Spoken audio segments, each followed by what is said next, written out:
علی بھائی، آج کا پہلا سوال ہے، جب کبھی بھی ہماری جانب سے لوگوں کو عقیدہ توحید کی اہمیت اور شرک کی سینسٹیوٹی سے متعلق آگاہ کیا جاتا ہے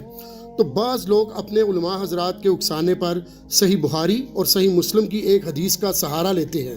کہ نبی صلی اللہ علیہ وسلم کے فرمان کا مفہوم ہے، مجھے اپنے بعد تم سے شرک کا خوف نہیں ہے۔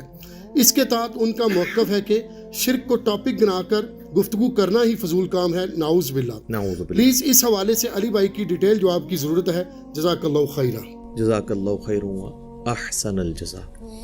میرے بھائیو، سب سے پہلے تو میں جواباً عرض کروں گا کہ یہ امت محمدیہ صلی اللہ علیہ وآلہ وسلم کا المیہ ہے کہ یہاں پر علماء سو نے بڑی نیک نیتی کے ساتھ بظاہر اس امت کا بیڑا غرق کیا ہے، نعوذ باللہ من ذالک، اور اس میں ان کا جو اعلی کار ہے، جو انسٹرومنٹ ہے ان کا، جو وہ چیزوں کو آؤٹ آف کنٹیکسٹ کوٹ کرنا ہے اور پک اینڈ چوز کرنا ہے، اپنی مطلب کی چیز بیچ میں سے چوز کر لینا اور جو پوری ڈاکٹرن ہے اس کو سائڈ پہ رکھ دینا۔ یہ بھی ایک تلخ حقیقت ہے کہ شرک کے حوالے سے دو ایکسٹریم رویے ہمارے معاشرے کے اندر پائے جاتے ہیں۔ ایک ایکسٹریم پہ وہ لوگ ہیں جو یہ بات بالکل ماننے کے لیے تیار ہی نہیں ہے کہ امت شرک میں مبتلا ہو سکتی ہے، کوئی کلمہ گو اہل قبلہ بھی شرک کر سکتا ہے، اور دوسری ایکسٹریم کے اوپر وہ لوگ ہیں جو ہر بات کے اوپر شرک کا فتویٰ لگا دیتے ہیں اور وہ چیزوں کی سینسٹیوٹی نہیں دیکھتے کہ کون سی چیز شرک میں لائی کر رہی ہے اور کون سی چیز بد عقیدگی میں ہے، کون سی چیز بدعت ہے۔ جس گناہ کا جتنا ویٹیج ہے وہ اتنا ہی اس کو دینا چاہیے۔ اب مثال کے طور پہ کوئی شخص کسی مزار پہ چلا جاتا ہے تو آپ زیادہ سے زیادہ اسے یہ کہہ سکتے ہیں کہ یہ نبی علیہ السلام کی نافرمانی پر مبنی چیز ہے، کیونکہ نبی علیہ السلام نے تو مزارات کی مذمت کی ہے۔ صحیح مسلم میں حدیث ہے، نبی صلی اللہ علیہ وآلہ وسلم نے فرمایا، میں تمہیں منع کرتا ہوں قبروں کو پکا کرنے سے، ان پر عمارت بنانے سے اور ان پر بیٹھنے سے۔ ڈائریکٹ بیٹھنا بھی قبر کی توہین ہے اور مجاور بن کے بیٹھنا بھی غلط ہے، لیکن قبروں پہ جانے کا حکم ہے، مزارات کی مذمت ضرور آپ کر سکتے ہیں۔ وہ بھی صحیح مسلم میں حدیث ہے، نبی صلی اللہ علیہ وآلہ وسلم نے فرمایا، میں تمہیں قبروں پہ جانے سے منع کیا کرتا تھا، اب میں تمہیں حکم دیتا ہوں کہ قبروں پر جاؤ تاکہ آخرت کی یاد آئے۔ تو اس سے یہ بات پتہ چلی کہ قبر پہ جانے کا حکم ہے، مزارات کی ضرور مذمت ہے، لیکن اگر کوئی شخص مزار پہ چلا بھی جاتا ہے تو جب تک وہ اس صاحب قبر بزرگ کو ڈائریکٹ مدد کے لیے نہیں پکارتا، آپ شرک کا فتویٰ تو نہیں لگا سکتے۔ آپ یہی کہیں گے کہ اس کا جانا ایک بدعت پہ مبنی عمل ہے، اور وہ بھی اگر قبرستان میں جائے جنرلی پھر تو بالکل درست ہوگا۔ تو یہ ریشو پروپورشن بھی چیزوں کو دیکھنا چاہیے کہ کون سی غلطی کس لیول کی ہے، اس کو اتنا ہی ہائی لائٹ کیا جائے۔ 11ویں شریف کے بارے میں کہہ دینا کہ جی، یعنی یہ شریف، یعنی میں نہیں استعمال کر رہا، جو لوگ کہتے ہیں، یا محرم شریف کی نیاز یا 12ویں شریف کی، میلاد شریف کی نیاز، اس کے بارے میں کہہ دینا یہ شرک ہے، بالکل غلط ہے۔ آپ زیادہ سے زیادہ ایک جو اسپیسیفک ایکٹیویٹی ہے اس کے اوپر بات کر سکتے ہیں کہ کتاب و سنت سے ثابت نہیں ہے۔ جب تک وہ کھانا اللہ کے نام کا ہے تو آپ اس کو شرک کیسے کہہ سکتے ہیں؟ تو یہ بھی ایک زیادتی ہوتی ہے، اور یہ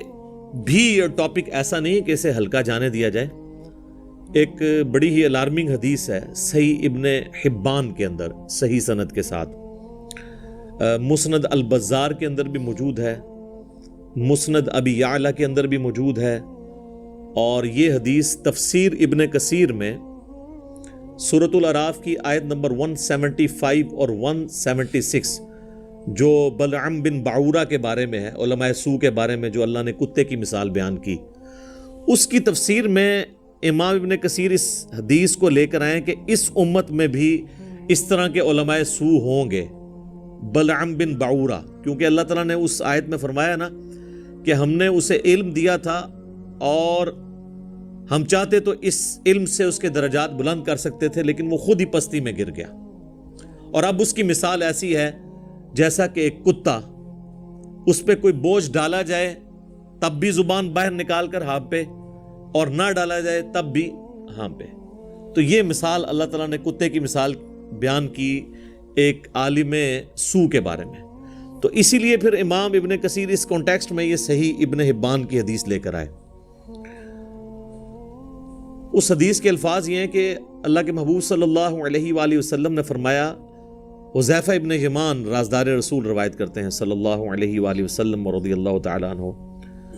کہ آپ صلی اللہ علیہ وآلہ وسلم نے فرمایا کہ مجھے سب سے زیادہ خدشہ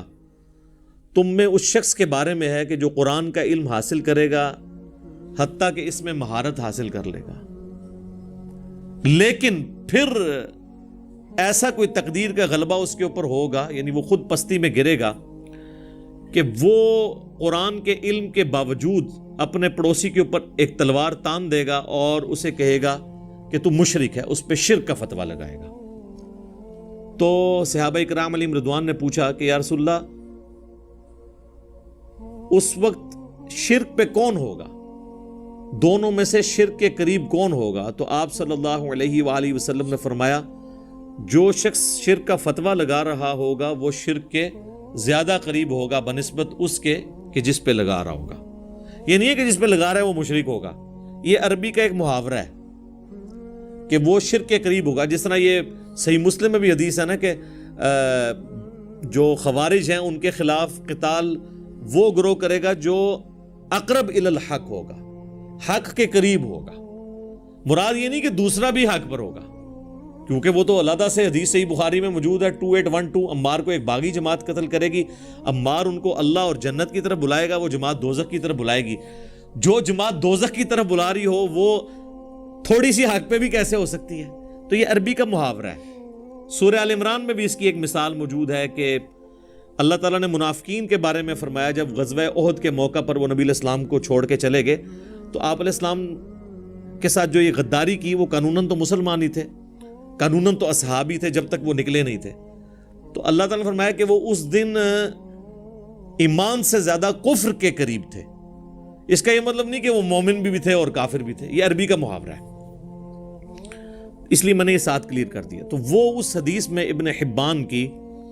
جو مسند البزار میں بھی ہے اور مسند ابی یعلا میں بھی ہے، تفسیر ابن کثیر میں بھی، سورۃ الاعراف آیت نمبر 175 کے کانٹیکسٹ میں نبی علیہ السلام فرمایا کہ جو شرک کا فتویٰ لگا رہا ہوگا نا وہ خود شرک کے زیادہ قریب ہوگا. وہ کیوں ہوگا قریب؟ اس کی ایکسپلینیشن دوسری حدیث سے ہوتی ہے. صحیح بخاری اور صحیح مسلم میں ایک متفق علیہ حدیث ہے دونوں کتابوں میں کہ اللہ کے نبی صلی اللہ علیہ وآلہ وسلم نے فرمایا، جس شخص نے کسی دوسرے کو کہا اے کافر یا اے فاسق، تو دونوں میں سے کافر یا فاسق ہو گیا. اگر تو کہنے والا صحیح کہہ رہا تھا تو جسے کہا وہ ہو گیا، اور اگر کہنے والا غلط کہہ رہا تھا تو جسے اس نے کہا وہ تو نہیں تھا تو فتویٰ اس کے اوپر لوٹ آئے گا. تو یہاں پر بھی وہ جو پڑوسی پہ تلوار تانے گا اور اس کو کہے گا کہ تو مشرک ہے، تلوار تاننے کے بھی الفاظ ہیں. تو یہ ویسے اسپیسیفکلی خوارج کے بارے میں جو مولا علی رضی اللہ تعالیٰ عنہ علیہ السلام کے دور میں ظاہر ہوئے، اور بخاری مسلم میں حدیث ہے، ابو سعید خدری کہتے ہیں کہ ہم نے سیدنا علی کے ساتھ مل کر ان کے خلاف قتال کیا تھا. لیکن یہ سلسلہ وہاں پر رکا نہیں ہے، یہ سلسلہ قیامت تک جاری رہے گا. سنن نسائی میں حدیث ہے کہ خوارج قیامت تک نکلتے رہیں گے اور ان کا آخری گروہ جو ہے وہ دجال کے ساتھ مل کے مسلمانوں کے خلاف لڑے گا. ٹھیک ہے، تو یہ حضرت علی کے جو دشمن ہیں، ناصبی ہیں، خارجی ہیں، یہ ہمیشہ رہیں گے. ہم نے ان کو کافی حد تک ایکسپوز کر دیا اللہ کے فضل سے الحمدللہ. رافضیوں کو تو اہل سنت کے ہاں پہلے ہی ایکسپوز کیا گیا تھا، تو ناصبی بھی الحمدللہ ایکسپوز ہو چکے ہیں. آج یہ ٹاپک نہیں ہے، میں اسے چھوڑتا ہوں یہیں پر. اچھا، اب دوسری طرف جو دوسری ایکسٹریم پہ جو کہہ رہے ہیں شرک ختم ہو چکا ہے، ان کی بھی آپ ہٹ درمی کا لیول دیکھیں کہ بالکل ننگا اور اریاں شرک ہوتے ہوئے دیکھ کے بھی انہوں نے آنکھیں بند کی ہوئی ہیں. کیا اس وقت اہل تشیع کے ممبروں پر ان کا جو ایک خاص سکول آف تھاٹ ہے نصیریہ، ان کے ذاکرین قابض نہیں ہیں اور وہ اعلانیہ نعوذ باللہ علی اللہ، حسین جل جلالہ یہ الفاظ استعمال کرتے ہیں، علی رازق، علی خالق، نعوذ باللہ، اور باقاعدہ اہل تشیع کے علماء نے ان پہ کفر کے فتوے دیے ہیں؟ تو وہ ہے تو مسلمانوں کا ہی گروہ ہے نا،